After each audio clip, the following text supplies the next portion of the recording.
ब्रह्मानंद के पास यथार्थ बोध हो जाएगा, ये विशेष बात है।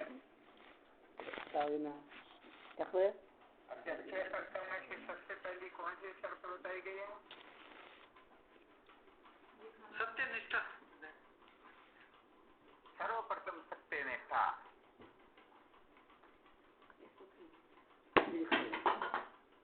सत्यनिष्ठा से क्या तात्पर्य होता है?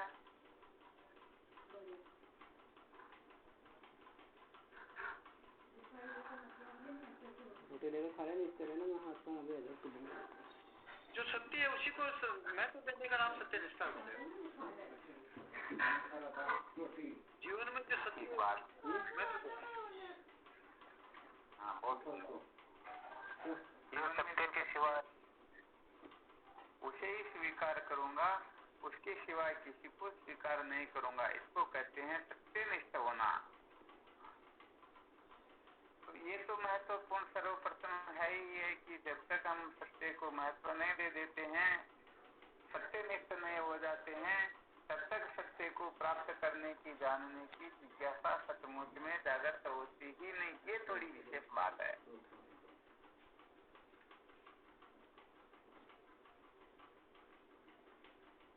अच्छा, सत्यनिष्ठ क्यों होना होता है? इसमें कोई छोटा सा दृष्टांत बता करके इसको सिद्ध करके बताओ।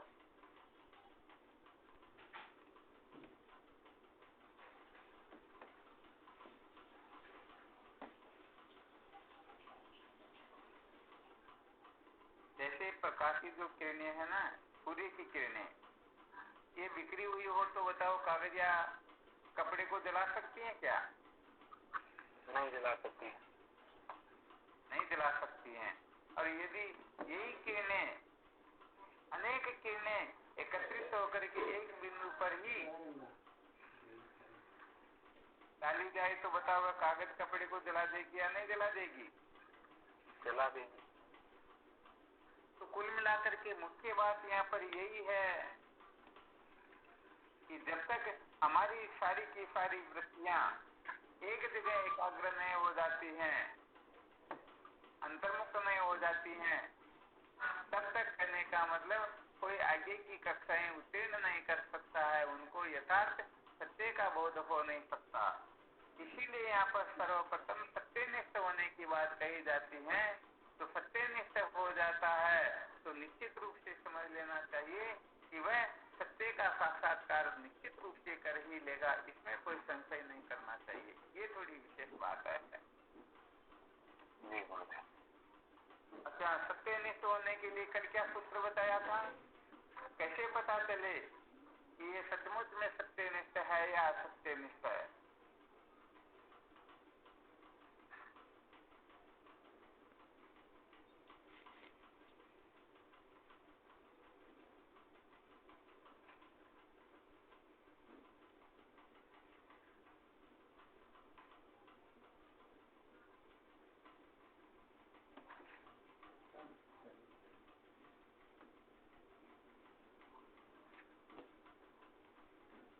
कल जो सूत्र बताया ध्यान में नहीं आया क्या?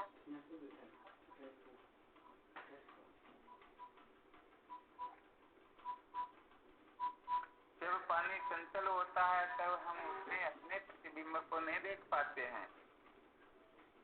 ऐसे ही हमारी समस्त इंद्रियां जब तक एकाग्र नहीं हो जाती हैं, अंतर्मुख नहीं हो जाती हैं, तब तक कहने का मतलब सत्य का प्रतिबिंबन होता ही नहीं।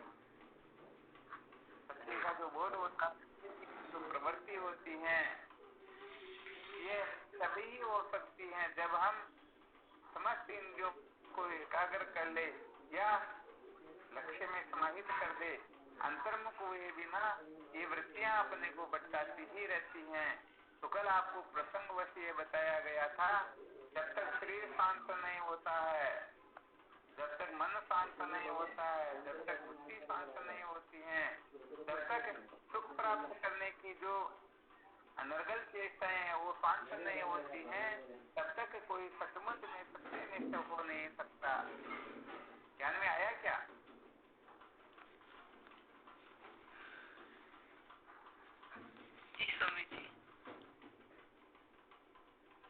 अच्छा, शरीर को शांत करने के लिए क्या उपाय बताया था? कैसे पहचाना जाए कि इनका शरीर शांत है या नहीं है? कर्म इंद्रिया विषय की ओर नहीं जाएगी, वो जाए। क्या बात है, बहुत मोस्ट इम्पोर्टेंट बात है। अर्थात जब तक कर्म इंद्रिया शांत नहीं होती हैं तब तक शरीर शांत सपने में भी नहीं हो सकता है। ये कर्म इंद्रिया चंचल होकर के ही शरीर को यहाँ से वहाँ से यहाँ पता नहीं कहाँ तक ले जाती हैं। अतः कर्म इंद्रिया जब तक शांत नहीं होती हैं तब तक शरीर शांत होता ही नहीं। इसीलिए सबसे पहले नंबर का पुत्र बताया था, जब तन में शांति आने लगती है तब कर्म इंद्रियों का व्यापार शांत होने लग जाता है। ये पांचों जो कर्म इंद्रियां है ना, जब तक ये पांचों कर्म इंद्रियां अपने विषयों में भूत बनी हुई हैं, पांचों विषयों को प्राप्त करने के लिए पागल होकर के भटकती रहती हैं, तब तक तो समझना चाहिए सत्यनिष्ठ तो सपने में भी नहीं हो सकता। वह एक नंबर का पामर पुरुष हो सकता है, संसारी हो सकता है, विषय हो सकता है, पर साधक या जिज्ञासु हो नहीं सकता। तो सर्वप्रथम साधकों को क्या करना होता है? इन पांचों कर्म इंद्रियों को वश करना होता है। इन पांचों कर्म इंद्रियों को इनके विषय से उपरत करना होता है। जैसे अग्नि के अंतर्गत हम जितना जितना ग्रीट डालेंगे या ईंधन डालेंगे तो अग्नि बढ़ती रहेगी बढ़ती रहेगी बढ़ती रहेगी, और यदि अग्नि के अंतर्गत ग्रीट या ईंधन डालना बंद कर दे तो धीरे धीरे क्या होगा? वह अग्नि शांत हो जाएगी। तो ऐसे जब तक हम इन कर्म इंद्रियों को इनके विषयों का सेवन करवाते रहेंगे तब तक कहने का मतलब ये शरीर आकाश पाताल तक पता नहीं कहां से कहां तक बढ़ता रहेगा। और यदि कर्म इंद्रियों में विषयों की आसक्ति शांत होने लग जाती है तो धीरे धीरे धीरे शरीर भी शांत होने लगता है। कहने का मतलब यह है कि जो इधर उधर भटकता रहता है उसको क्या पता है कि यहाँ पर कौन आया और कौन गया, और जो स्थायी रूप से एक जगह पर बैठा हुआ होता है उसको सब पता रहता है कि कौन कौन आया और कौन कौन चला गया। तो यहाँ पर सबसे महत्वपूर्ण बात यह है कि कर्म इंद्रियों को इन किन प्रकार शांत करना है। अब शांत करने के लिए अनेक प्रकार के उपाय बताए गए हैं। सर्वप्रथम विहित का आश्रय लेकर के निषिद्ध का त्याग कर देना चाहिए। शायद समझ में आ रहा होगा, क्योंकि 3 महीने से इसी विषय पर हम गंभीरता से चर्चा करें तो ज्यादा इसका विस्तार करने की शायद आवश्यकता नहीं होगी। निश्चित विषय का त्याग करने के लिए विहित का आश्रय लेना होता है। यदि कोई एक निश्चित विषय का त्याग करे तो कभी भी कर नहीं पाता है, और यदि विहित विषय का आश्रय ले ले तो स्वतः ही निश्चित विषय छूट जाता है, और उसके पश्चात विहित विषय का त्याग करने में कोई कठिनाई आती नहीं। जैसे दृष्टांत के रूप में समझ सकते हैं, किसी को खाने में बहुत ज्यादा आसक्ति हो तो यहाँ पर थोड़ा विभाग करना होता है कि ये जो हम खा रहे हैं शास्त्र से विरुद्ध है या शास्त्र के अनुकूल है। ये विचार करके फिर शास्त्र के अनुकूल भोजन का ग्रहण करके या उसको महत्व दे करके शास्त्र निश्चित जो भोजन होता है उसका त्याग स्वतः ही कर दिया जाता है। एकाएक इसका त्याग नहीं होता, क्योंकि पहले आपको बताया था वैसे बहुत बड़ा बांध क्यों न बना दिया जाए, यदि उसके चद्दर नहीं लगाएंगे तो पानी बड़े से बड़े बांध को नष्ट कर देगा, फोड़ ही देगा। तो यहाँ पर कहने का मतलब यदि कोई समस्त इंद्रियों के विषयों का त्याग करना चाहे तो समझ लेना चाहिए इंद्रियां भी बेकार हो जाया करती हैं। अतः विहित विषय का आश्रय लेकर के निश्चित विषय का त्याग कर देना चाहिए। वैसे नियम यह है कि यदि कोई अच्छा काम नहीं करता है तो उसे नरक में नहीं जाना पड़ेगा। अरे जो बुरा कर्म करता है उसके लिए ही दंड का विधान होता है। अच्छा काम करे या न करे उनकी मर्जी होती है। तो कम से कम विहित विषय का सेवन करे या न करे ये उनकी मर्जी है, परंतु कम से कम निषिद्ध विषय का तो त्याग कर ही देना चाहिए। शास्त्र विरुद्ध विषय का जब तक हम त्याग नहीं करेंगे तब तक करने का मतलब अधिक से अधिक भटकने के सिवाय हमें कुछ भी प्राप्त होने वाला है नहीं। और वैसे देखा जाए तो ये आसक्ति जो है, वासना जो है, ये कहने का मतलब जैसे अग्नि में जितना घृत डालेंगे उतनी ही अग्नि बढ़ेगी, ऐसे ही संसार के भोग पदार्थों का जितना घृत जितना हम सेवन करेंगे उतनी उतनी आसक्ति बढ़ेगी, उतनी उतनी वासना बढ़ेगी, हम पागल होकर के भटकते रहेंगे, परंतु सचमुच में हम अंतर्मुख नहीं हो पाएंगे, एकाग्र नहीं हो पाएंगे अपने जीवन में। तो परम सत्य है, जिस सत्य के साक्षात्कार के लिए मानव देह मिला हुआ है, जिस परम सत्य को जान करके कर्ता भोक्ता जीव समस्त बंधनों से मुक्त हो करके जीवन मुक्त हो सकता है, ये बात उनके समझ में आएगी नहीं। इसलिए कम से कम शास्त्र से विरुद्ध विषयों का, कल तो आपको यहाँ तक भी बता दिया था, निषिद्ध विषय का त्याग करना कोई बड़ी बात नहीं होती है। अरे निषिद्ध विषय का त्याग तो पुलिस के वैसे, कोर्ट के वैसे, या कोई लोग जूते न रख दे इस वैसे निषिद्ध विषयों का लोग त्याग कर देते हैं। निषिद्ध विषय इतने कहने का मतलब बांधने वाले नहीं होते हैं जितने विहित विषय बांधने वाले होते हैं, परंतु ये थोड़ी ऊंची कक्षा की बात है। हालांकि इस बात को समझे बिना सत्य के साक्षात्कार के योग्य हम बन नहीं पाएंगे, सचमुच में सत्यनिष्ठ हो नहीं पाएंगे। सत्यनिष्ठ तो हम उस दिन ही हो पाएंगे जिस दिन निश्चित तो क्या विहित विषय भी हमें आकर्षित न कर सके, विहित विषयों को भोगने में भी रुचि न हो, तब जाकर के समझो अब बात कुछ और होने लगी है। तो अभी अधिक समझ में ना आए तो कम से कम साधकों को तो ये निश्चय कर लेना चाहिए, मुझे निश्चित विषय का सेवन नहीं करना। अर्थात छोटा सा सूत्र बता देते हैं, आप सब जानते हो, कितनी बार बताया हुआ, कोई विशेष बात है नहीं। दो वस्तु भगवान के मंदिर में भोग नहीं लगाई जा सकते हैं, ऐसी वस्तु को हमें खाना पीना नहीं। इस प्रकार का हो गया। हाँ, नमो नारायण। तो ये हो गया संशोधन। तो कुल मिलाकर के वेद विहित विषय का जो सेवन होता है, यदि उसको कोई महत्व दे दे तो वेद विरुद्ध अर्थात शास्त्र से निषिद्ध जो भी है वो सारे के सारे त्यक्त हो जाएंगे, सारे के सारे छूटने लग जाएंगे। ये थोड़ी विशेष बात हो जाती है। तो सर्वप्रथम सूत्र बताया था, जब तन में शांति आने लगती है तब कर्म इंद्रियों का व्यापार शांत होने लग जाता है। तो किसी की कर्म इंद्रियां बहुत पागल हो रही हैं, विषयों को प्राप्त करने में, विषयों को भोगने में, विषय की ओर लालायित हो रही हैं, तो समझ लेना चाहिए अभी सत्यनिष्ठा जीवन में जागृत हुई ही नहीं।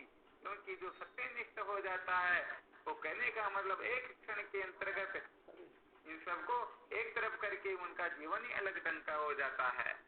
चलो एक छोटा सा दृष्टांत सुना देते हैं। तो सत्यनिष्ठ हो जाते हैं, सत्य को महत्व दे देते हैं, वो एक क्षण का भी विचार नहीं करते। और हम तो क्या, हमारे पास तो क्या, जिनकी कोई गिनती नहीं, ऐसे ऐसे चक्रवर्ती सम्राटों का दृष्टांत दे करके सुना देते हैं। तो कहने का मतलब जिनको थोड़ा पता लगा कि ये सत्य नहीं और ये सत्य है, उन्होंने उसी समय इनको लात लगा दी। हमारे पास तो क्या है, हम छोटी छोटी चीजों के पीछे पागल होकर के समझते हैं कि नहीं नहीं हम तो ऐसे वैसे हैं। ये तो सब बालकों की बातें होती हैं।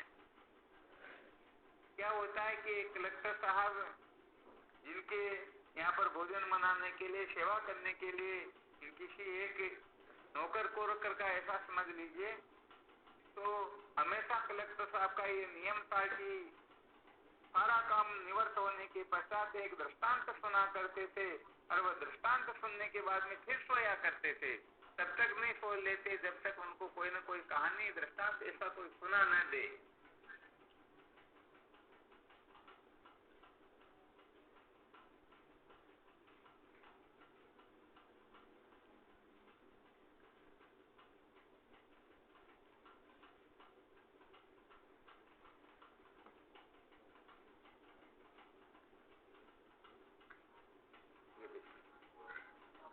तो क्या होता है कि हमेशा एक दृष्टांत सुन करके फिर कलेक्टर साहब स्वयं क्या करते, ये सत्य घटना ऐसी मत समझ लेना कोई दृष्टांत सुना रहे या कोई कहानी होगी या ऐसे वैसे मनोरंजन के लिए सुना रहे, बिल्कुल हकीकत बात है ये। तो क्या होता है, एक दिन जो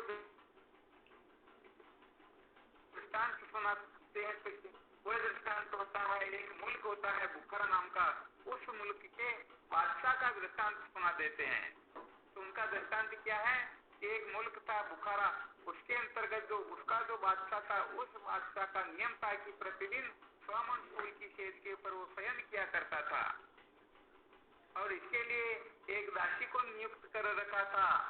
वह दासी सुबह 10 बजे से लेकर के शाम को 8 बजे तक, 9 बजे तक, 10 बजे तक जितना भी उनका समय था वहां तक काम करती, तब जाकर के वो सारा का सारा काम कर पाती थी।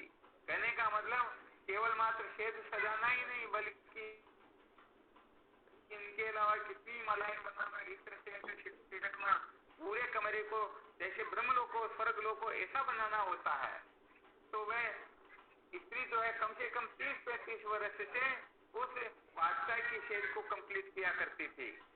एक बार क्या होता है, उस दासी के हो सकता कोई मिलने वाली हो, उनकी सहेली आ गई तो घंटे 2 घंटे उसने उनके साथ में थोड़ा काम करवा दिया, तो वह उस दिन 10 बजे निवृत्त न होकर के समझो 9 बजे निवृत्त हो जाती हैं। अब 9 बजे निवृत्त हो जाती, नियम यह था कि जब तक 10 नहीं बजते तब तक समझो वहां से छुट्टी नहीं मिलती है। तो उसने सोचा अब 1 घंटे में क्या करूंगी, अब बैठ गई। और ये नियम है कि जो फालतू मन होता है वह शैतान का घर होता है, इसीलिए तो कुछ न कुछ साधन भजन या कुछ न कुछ करते रहना चाहिए ताकि मन को फालतू रहने का अवसर नहीं मिले और ये उठपटांग मन में नहीं सोचे। तो वह बात तो बैठी हुई तो उनके मन में सारा रस सूझी, कुछ न कुछ करने की सूझी। अरे हम 30-35 साल से ऐसा काम कर रहे हैं परंतु इसके ऊपर कभी सोकर तो देखा ही नहीं, कैसा मजा आता है, थोड़ा इस पर शयन करके सो करके देखें। फिर विचार है यदि ऊपर सोए और बादशाह आ गया, पता चल गया तो अपने शरीर के तो टुकड़े टुकड़े कर देंगे, अपने को ऐसी लापरवाही करनी नहीं है।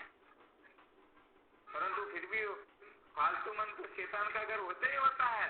फिर मन ने कहा तू चिंता मत कर, अपन को नींद थोड़े निकाले, 1 सेकंड सो करके फिर उठ जाएंगे, अनुभव कर लेते हैं कैसा है और तुरंत उठ जाएंगे। आखिर में उसके मन की विजय हुई और वह उस खेत के ऊपर जाकर के सो गई। अब सोते ही सोचा तुरंत उठ गए, परंतु मन ने कहा अभी तो 1 घंटा आधा घंटा, अभी बादशाह आने वाला नहीं, तुम तो मस्ती से सो, अपने को कोई नींद थोड़ी आ रही है। ऐसा सोचते सोचते उसे नींद आ गई। कुछ समय के बाद जब बादशाह वहां पर पहुंचता है तो उस दासी को सोए हुए देख करके बादशाह को इतना गुस्सा आता कि संटर उठा करके 3-4 संटर उस दासी के ऐसा लगाते कि उस संटर के सहित चमड़ी भी आ जाती है, वह संटर के सहित उसके नीचे गिर जाती है। अब बादशाह को तो बड़ा गुस्सा आ रहा था।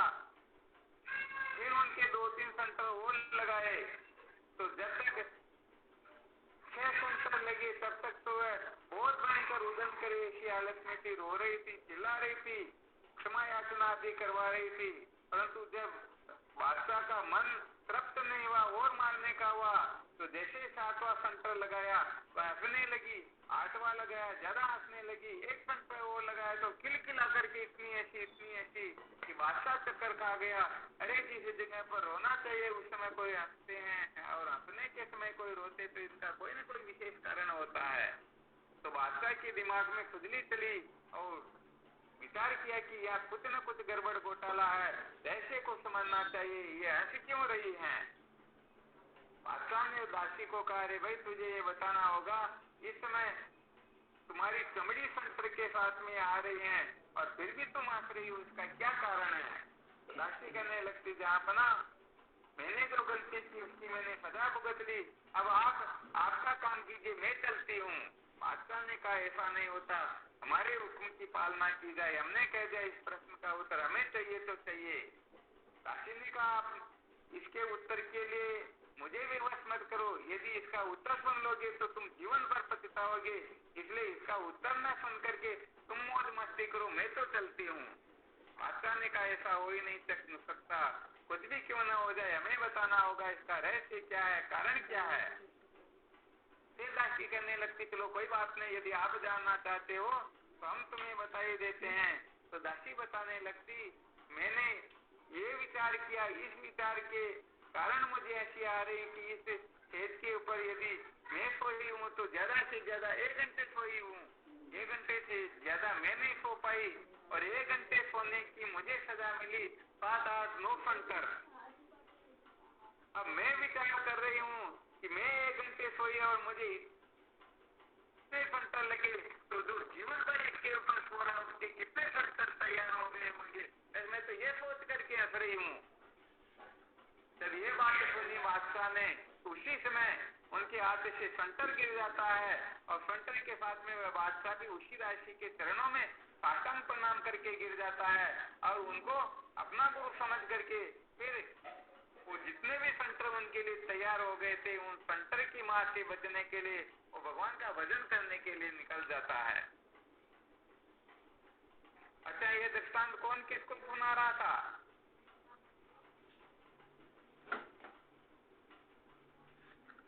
कलेक्टर साहब को सुना रहे थे।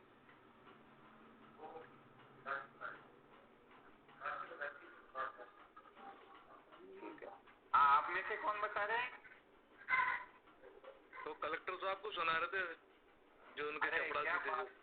आपको चपरासी सुना रहा था, उनका जो नौकर था वो हमेशा एक दृष्टांत सुनाया करता था, तब जाकर के कलेक्टर साहब सोया करते थे। तो कहने का मतलब ये दृष्टांत जैसे ही वह चपरासी उनका जो नौकर था कलेक्टर साहब का सुना करके शांत हुआ, उधर कलेक्टर साहब उठते हैं और एक बैग में अपने कपड़े लत्ते वगैरह भर करके फिर कहने लगते, भाई आज से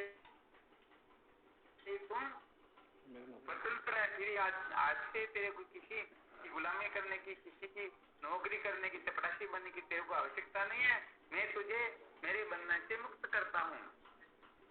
वो चपरासी देखता रही, कलेक्टर साहब ऐसा वैसा कैसे बोल रहे, बात क्या हुई? कहा भाई क्या बात है? तो कलेक्टर साहब ने कहा बस अब मैं संसार की असलियत को समझ गया, ये सारा का सारा संसार ऐसा ही है। जैसे उस बादशाह के संतर तैयार हो गए, ऐसे हम भी मौज मस्ती के चक्कर में पड़े हुए हैं। मनुष्य जन्म जिस प्रयोजन के लिए मिला हुआ है, जिस काम के लिए मिला हुआ, वो काम तो हमने किया ही नहीं। केवल और केवल मात्र मौज मस्ती मनोरंजन के सिवाय हमने कुछ नहीं किया। तो हम मानव देह प्राप्त करके उस परमात्मा से आए हैं और वापस जाएंगे तो फिर क्या जवाब देंगे?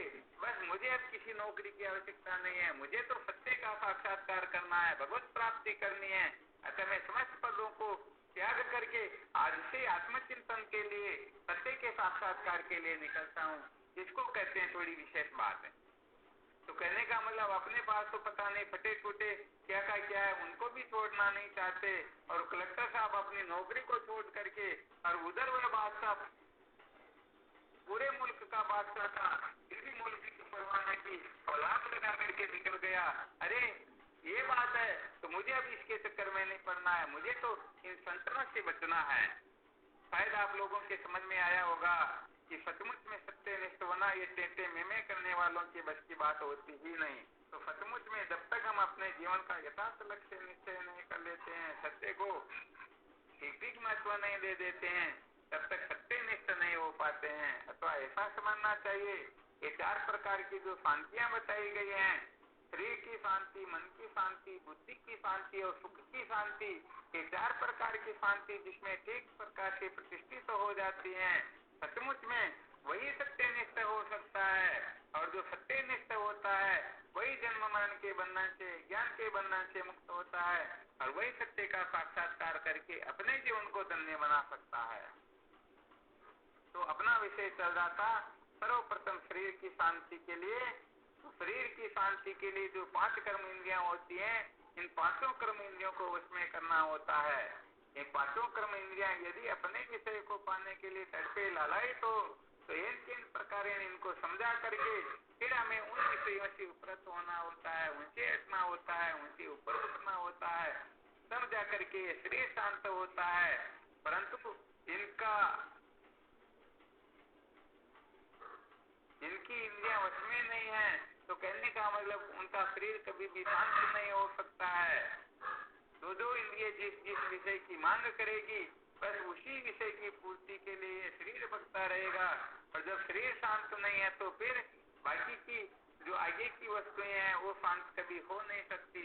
इसलिए सबसे पहले हमें इन कर्म इंद्रियों को शांत करना है और कर्म इंद्रियों को शांत करने का तरीका बता दिया।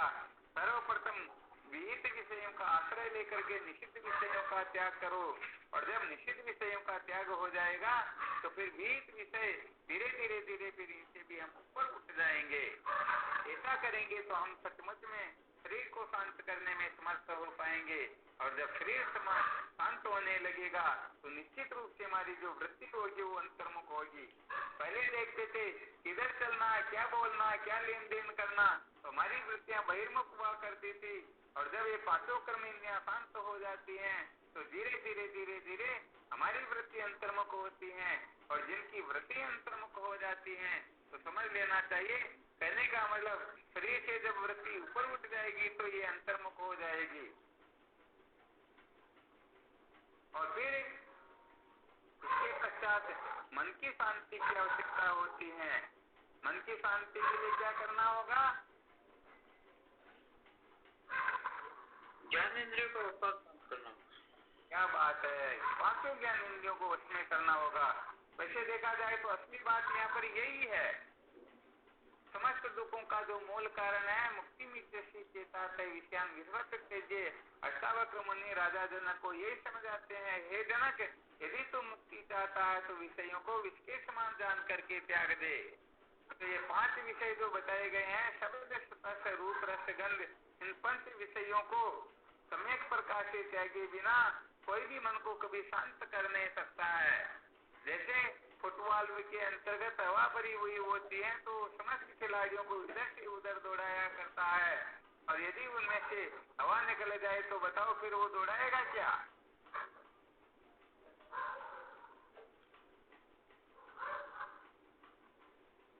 नहीं दौड़ाएगा। तो बस ऐसे ही मन के अंतर्गत इन 5 विषयों की यदि हवा भरी हुई है, शब्द स्पर्श रूप रस गंध, तो मन कभी भी शांत नहीं हो सकता, चाहे करोड़ों करोड़ों उपाय क्यों न कर लो। तो मन को यदि शांत करना हो, उसमें करना हो, अंतर्मुख करना हो, तो सबसे पहले ये समझना होता है स्पर्श रूप रस गंध, ये 5 जो विषय है, 5 विषय में आसक्त हुआ जीव जन्म मृत्यु की श्रृंखला में भटकता रहता है। ये बेचारा सदा सर्वदा रोता ही रहता है, इसको कभी भी सच्ची शांति नहीं मिलती है। इसी के लिए बता दिया गया कि किसी एक व्यक्ति को समस्त विश्व के समस्त ऐश्वर्य प्राप्त करवा दिए जाए, अथवा एक पुरुष को समस्त स्त्रियां मिल जाए, फिर भी इसको सच्ची शांति नहीं मिलती है। क्योंकि ये सारे के सारे विषय जो है, ये सारे के सारे विषय सचमुच में दुख स्वरूप है, इनको प्राप्त करके कोई अजर अमर नहीं हो सकता है। ये थोड़ी विशेष बात है। तो शब्द स्पर्श रूप रसगन बहुत ज्यादा पुरुषार्थ करना होता है, बड़ा प्रयत्न करना होता है, तब जाकर के हम इनके ऊपर उठ सकते हैं, तब जाकर के मन अंतर्मुख होता है, तब जाकर के हम वास्तव में सत्यनिष्ठ होने के करीब पहुंचते हैं। तो कुल मिलाकर के जो ज्ञान इंद्रियों को वश में कर लेता है तो समझ लेना चाहिए कर्म इंद्रियां तो उनकी नौकरानियां होती हैं, ये तो अपने आप वश में हो जाती हैं। अतः क्रम से अभ्यास करते हुए इन प्रकार हमें इन 5 इंद्रियों को अर्थात आंख, नाक, जीभ, त्वचा, कान, इन 5 को वश में करना है। ये 5 यदि किसी के वश में नहीं होती हैं तो 5 अनादिकाल से हमें भटकाती आ रही हैं और भटकाती ही रहती हैं। और इसके पश्चात यदि किसी का मन शांत हो जाए, परंतु यदि बुद्धि शांत नहीं होती है तो बुद्धि के अशांत होने के कारण क्या होता है, ये फिर मन चंचल हो जाता है, और मन चंचल हो जाता है तो फिर शब्द स्पर्श रूप रस गंध इनमें आसक्ति हो जाती है, और यदि इनमें आसक्ति हो जाती तो फिर कर्म इंद्रियों को नाचना पड़ता है, फिर शरीर को भी भटकना होता है। तो आगे चल करके फिर बुद्धि को शांत करना होता है। बुद्धि का मतलब होता है जानकारियां, अर्थात ये फालतू की जो जानकारियां हुआ करती हैं, इन जानकारियों में जब तक हमें तो ममत्व सत्य तो बुद्धि रखेंगे, तब तक कहने का मतलब अनादिकाल तक कोई कुछ भी क्यों न करता रहे, फिर भी ये जानकारियां, अनात्म जानकारियां कभी भी पूरी होती ही नहीं। एक बार क्या होता है, राजा इंद्र भारद्वाज मुनि के ऊपर कृपा करके उनके आश्रम पर पहुंचते हैं, और वहां जाते भी क्या होता है, भारद्वाज मुनि की उम्र उस समय 75 वर्ष की हो जाती है, और वो जिस दिन से समझने लगे उसी दिन से शास्त्र ही पढ़ रहे थे और कुछ नहीं कर रहे थे। तो राजा इंद्र ने कहा, भगवान अब आपकी उम्र 25 वर्ष की शेष रही, अब आप इसमें क्या करोगे? भारद्वाज मुनि कहते भाई मैं तो बस शास्त्र ही पढ़ूंगा, वो कुछ नहीं करूंगा। तो राजा इंद्र ने उस समय एक माया का पहाड़ खड़ा किया और उसमें से एक मुट्ठी कागज निकाल करके भारद्वाज मुनि को दिए। भारद्वाज मुनि ने कहा ये क्या है? तो कहा ये जो पहाड़ दिखाई दे रहा इसमें तो संसार में ग्रंथ है और आपने अभी तक एक मुट्ठी पर ग्रंथ भी नहीं पढ़ा है। अब विचार करके देखो 75 वर्ष तक पढ़ा फिर भी एक मुट्ठी पर ग्रंथ नहीं पढ़ सके तो क्या 25 वर्ष अब और पढ़ लेंगे तो क्या समस्त ग्रंथों का अध्ययन हो जाएगा क्या? इसलिए वास्तव में देखा जाए तो सार बात तो ये होती है कि अनंतानि च शास्त्राणि स्वल्प आयुर्विघ्न कोटय तस्मात् सारम विजानीयात हंसकृमिमाम बची। शास्त्र अनंत है, आयु थोड़ी है, विघ्न करोड़ों है, अतः हंस की तरह निर्खीर विवेक करके सार जान लेना चाहिए कि मैं क्या हूँ, जगत क्या है, परमात्मा क्या है, ये जीव जन्म मरण के चक्कर में क्यों पड़ता है, बंधन क्यों होता है, मुक्ति कैसे होती है, मुक्ति का साधन क्या है। इन सारी बातों का विचार करके हमें परम सत्य का बोध प्राप्त कर लेना है। यदि ऐसा न करके हम कहने का मतलब भटकते रहेंगे, जानकारियों के चक्कर में ये जान लूं, ये जान लूं, ये जान लूं। अरे जैसे मृत तृष्णा के जल के बारे में कोई चर्चा करने बैठ जाए तो कल्पांतर तक भी वह चर्चा पूरी नहीं होती, क्योंकि वास्तव में वहां पर जल है ही नहीं। अब कोई वहां लड़ाई करेगा कि नहीं नहीं ये जल जो है ये 400 फीट गहरा होगा, दूसरा कहता नहीं नहीं 100 फीट से ज्यादा गहरा नहीं है, कोई कहता ये पानी खारा है, कोई कहता मीठा है। ऐसा करके अनेक अनेक प्रकार के तर्क वितर्क चलने लगेंगे और समस्या का समाधान होगा नहीं। तो सच्ची बात तो यह है कि वहां पर वास्तव में जल है ही नहीं। यदि जल होता तो उनका सचमुच में निराकरण निर्णय कुछ न कुछ हो ही जाता। तो ऐसे वास्तव में सच्ची बात तो यह संसार नाम की कोई वस्तु होती ही नहीं। तो हम ये जानकारियां जो प्राप्त कर रहे हैं सारी की सारी फालतू की जानकारियां होती हैं। अतः व्यर्थ के शब्द और उनके अर्थों में जब तक हमारी महत्व बुद्धि बनी रहेगी या वह अर्थ और शब्द दोनों ही अपनी बुद्धि को आकर्षित करते रहेंगे, तब तक समझ लेना चाहिए उनकी बुद्धि शांत नहीं है। और जिसकी बुद्धि शांत नहीं होती है तो फिर वह तो अच्छे अच्छों को नचा दिया करती है। तो बुद्धि को शांत करने के लिए इन उपायों को अवश्य करना चाहिए। मुझे केवल और केवल मात्र आत्मसत्य का बोध प्राप्त करना है, क्योंकि जो आत्मतत्व का यथार्थ बोध प्राप्त कर लेता है तो समझो उसने सब कुछ जान लिया, और आत्मा का यथार्थ बोध नहीं होता तो समझो उसने कुछ भी नहीं जाना।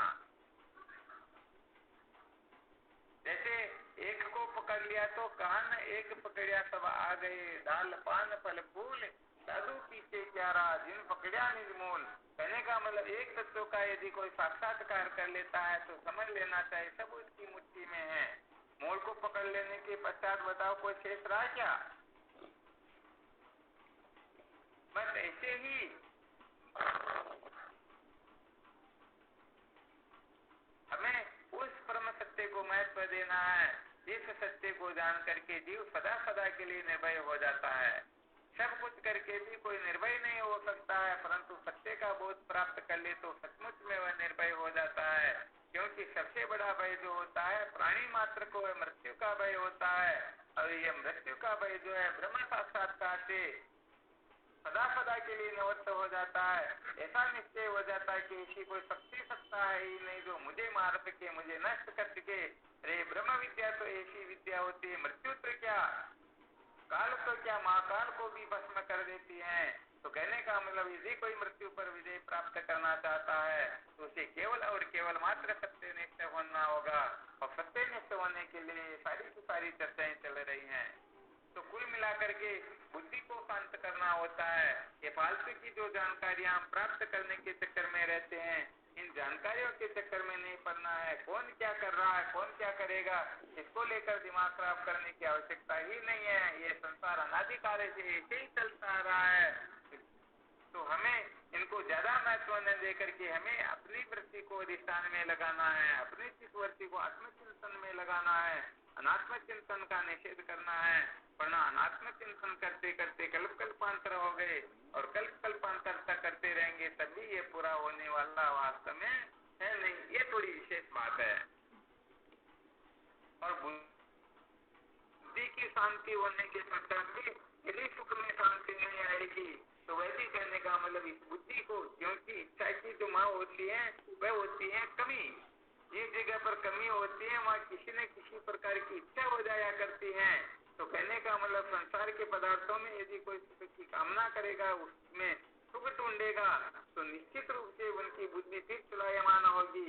बुद्धि के चलायमान होने से मन चंचल होगा, मन के चंचल होने से फिर ये ज्ञान इंद्रिया, कर्म इंद्रिया, शरीर सबको इधर उधर होना पड़ेगा।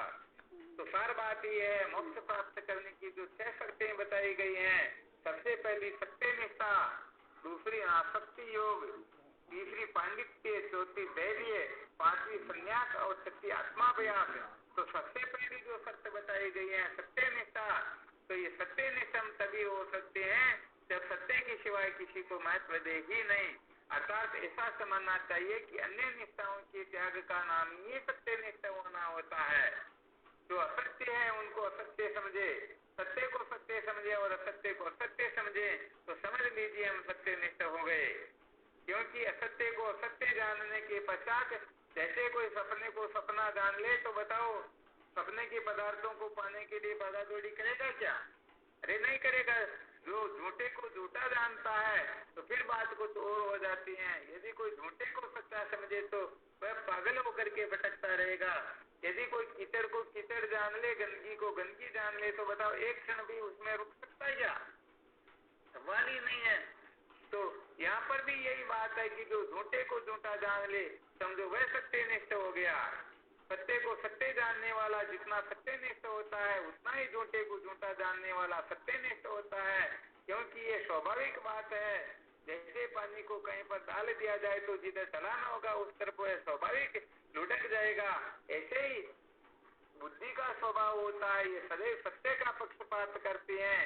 तो जो सत्य होता है उसके लिए बुद्धि उसी ओर प्रवृत्त हो जाया करती है। तो कुल मिलाकर के परमात्मा के सिवाय सारा का सारा जगत जाल स्वप्नवत होता है, झूठा होता है, असार होता है। ये कहने का मतलब किसी का सचमुच में परम हित कर नहीं सकता। तो कुल मिलाकर के जैसे जूते चप्पल को हम उनकी औकात में रखते हैं कि जैसे रास्ते में जितनी आवश्यकता होती उतना काम लेते हैं, फिर रसोई में जाने के पश्चात जूते चप्पल को पहन करके घूमते नहीं, ऐसे ही संसार के पदार्थों को हमारा जितना प्रयोजन पूरा होता है उतना इनको काम में लेना चाहिए और फिर उनके ऊपर उठ जाना चाहिए कि ये परम सत्य नहीं है। अरे विचार करके देखो, भोजन करने से भूख की निवृत्ति होती है, बहुत अच्छी बात है, भोजन करना चाहिए।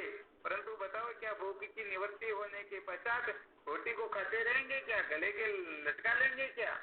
तो ऐसे ही संसार के जितने भी विषय हैं, इस शरीर की रक्षा के लिए जितना आवश्यक हो उतना इनका ग्रहण होना चाहिए और इनके पश्चात फिर जीवन जो शेष है, अर्थात जीवित रहने के लिए जो हमें क्या करना क्या नहीं करना, इसका भी बोध होना चाहिए। तो वास्तव में लोगों को पता ही नहीं होता। भले ही यमराज आकर के कह दे तो मैं तुम्हारे को लेने के लिए आ गया हूँ, वह कह देगा नहीं नहीं अभी मुझे थोड़ी मोहलत और दे दो। यमराज कहे बता कितनी दूं? भले वह 1 करोड़ वर्ष की मोहलत मांग ले, परंतु यमराज पूछ ले बता तो 1 करोड़ वर्ष जी करके क्या करेगा? अब बेचारे को पता ही नहीं मुझे क्या करना, तो फिर 1 करोड़ वर्ष जी करके क्या करना? आ गया समझ में? तो सार बात यह है कि हम हाँ बिल्कुल सत्य, गड़बड़ घोटाला यही हो रहा। बल्कि सच्ची बात यह होती है जीवस्य तत्व जिज्ञासा, जीवन का असली सार होता है तत्व की जिज्ञासा का जागृत होना। जिनके हृदय में तत्व की जिज्ञासा जागृत हो जाती है, समझो उनका जीवन सार्थक हो गया। और तत्व की जिज्ञासा जागृत नहीं हुई, केवल मात्र संसार के पदार्थों के पीछे पागल होकर के भटक रहे हैं, तो उनमें और सुअरों में कोई अंतर नहीं होता है। वैसे देखा जाए तो ये 84 लाख योनि के जीव तो अपनी योनि को पूरी करके मानव बनने की ओर दौड़ रहे हैं, और ये मानव ऐसी उत्तम योनि को प्राप्त करके जानवर होने के लिए जा रहा, तो ये बड़ी शर्म की बात होती है। तो कुल मिलाकर के मनुष्य जन्म केवल आपको पहले सिद्ध भी करके बताया था कुत्ते के दृष्टांत से। वो एक तो चोरी की रोटी होती है और एक उनकी स्वयं की होती, तो चोरी के माल को चिप करके खाया जाता, ऐसे भोगों को चिप करके भोगा जा रहा है। इसका मतलब मनुष्य जीवन भोगों के लिए नहीं मिला हुआ है, बल्कि सत्य के साक्षात्कार के लिए मिला हुआ है। तो कुल मिलाकर के सत्य को महत्व देना यही सत्य प्रथम कड़ी होती है। तो इस कड़ी को जोड़ लेगा तो समझ लेना चाहिए आगे की 5 शर्तें तो बहुत सरल हो जाती हैं, सहज हो जाती हैं। जैसे गाड़ी को चढ़ाई पर चलते समय बहुत ज्यादा गर्मी हो जाती है, परंतु जब ढलान आ जाता तब भले तेल को बंद कर दो, सबको बंद कर दो, फिर भी वो उड़ती हुई चली जाएगी। तो मैं सत्यनिष्ठ होने में बहुत ज्यादा ताकत लगानी पड़ेगी। सत्यनिष्ठ हो गए तो फिर तो कहने का मतलब सारा का सारा काम सहज होने लगेगा। तो अपना मुख्य विषय चल रहा था, सत्य को जाने बिना दुखों का अंत होता ही नहीं। तो सत्य को जानने के लिए 6 शर्तें बताई गई हैं। इसमें पहली शर्त के ऊपर अपना विचार चल रहा है सत्यनिष्ठ होने के लिए। तो इसके ऊपर और आप लोग गंभीरता से विचार करते रहना, समझ में नहीं आए वहीं पर शंका कर लेना। कुल मिलाकर के हमारी सारी की सारी वृत्तियां जब तक सत्य को महत्व नहीं दे देगी, देखना है तो उसमें सत्य को महत्व दे करके ऐसे सुनना हो, सूंघना हो, चखना हो, स्पर्श करना हो, समस्त वृत्तियां अर्थात जागृत अवस्था में जिन चौगदे इंद्रियों के द्वारा व्यवहार होता है, ये चौगदे इंद्रियां जब तक सत्य को महत्व नहीं दे देती हैं, असत्य से ऊपर नहीं उठ जाती हैं, तब तक ये सत्यनिष्ठ नहीं हो सकती हैं। तो कुल मिलाकर के हमें व्यवहारिक जीवन में भी सत्यनिष्ठ बनना है। ऐसा नहीं कि हम गड़बड़ घोटाला कर बैठे। किस प्रकार से, जैसे एक व्यक्ति जंगल में जाया करता था भेड़े चराने के लिए, उसे एक दिन मजाक सूझा और चिल्लाना शुरू कर दिया, अरे शेर आया, शेर आया, शेर आया। गांव के लोग दौड़ दौड़ करके गए, जिनके हाथ में जो चीज आई ले ले करके दौड़े। जब उनके पास में गए, कहाँ पर शेर, हंसने लग गया। मैंने तो ऐसे ही मजाक की, मैंने सोचा कि तुम लोग कैसे पागल बनते हो, कैसे बेवकूफ बनते हो। अब सब लोग नीचा मुंह करके वापस चले गए। कुछ समय के बाद फिर उसे मजाक सूझा, फिर वही मजाक किया, शेर आया, शेर आया। गांव के बहुत सारे लोग तो नहीं गए, परंतु जिनको पता नहीं था वो चले गए, और जैसे ही गए तो फिर वो हंसने लग गया। कुछ समय के बाद में सचमुच में शेर आ जाता है और वो चिल्लाता है, बचाओ बचाओ बचाओ, परंतु शेर क्या करता, उनके टुकड़े टुकड़े कर देता है। तो कहने का मतलब ऐसी मूर्खता यदि कोई करते तो उनके साथ में ऐसी ही घटना घटित होती है। तो बस अपने को भी कुल मिलाकर के सम्यक प्रकार से सत्यनिष्ठ हो जाना है, बस ये मुख्य बात है। कुछ भी क्यों न करना पड़े।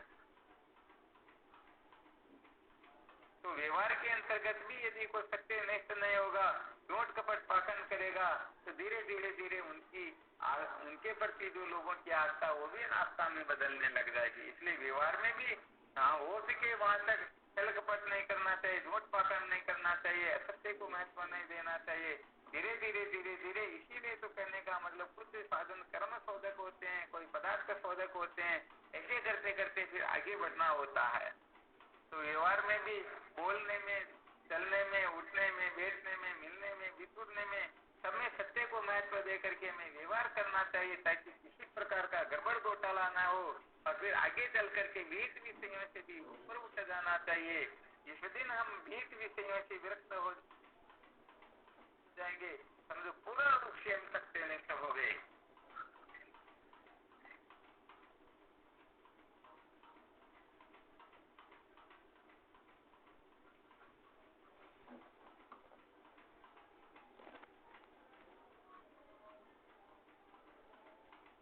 और किसी को कोई शंका हो तो देख लो, नहीं तो फिर करो आपस में आप लोग ही विचार, फिर कल देखेंगे और।